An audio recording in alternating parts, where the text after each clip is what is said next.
comme on peut le définir, là il y a deux mots qu'on peut prendre. Nous avons la femme qui est masculin, féminin singulier. Nous avons aussi la vertueuse qui vient du mot vertu. Amen. Alors quand on parle de vertu, c'est quelque chose qui est pur. C'est quelque chose qui est sainte. C'est quelque chose qui n'est pas soumis des modifications.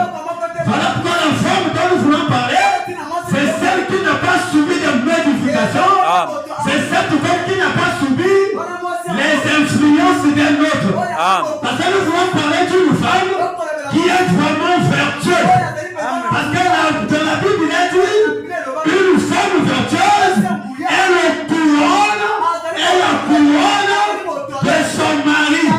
Mais celle qui n'est pas vertueuse est comme une carie dentaire. Alors nous savons que quand quelqu'un souffre de la carie, elle devient un homme troublé.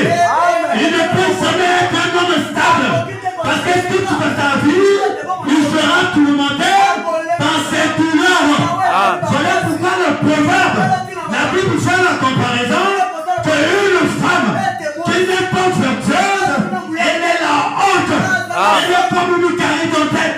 Alors la carie dentaire, c'est une maladie qui tue les gens. Amen.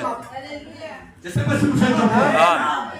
Une femme vertueuse est la couronne de son mari. Mais celle qui n'est pas vertueuse, elle est comme une carie dentaire. Parce que la carie dentaire, tu ne peux jamais passer la nuit. Chaque heure, chaque minute, tu as toujours des douleurs. Amen. Et cela est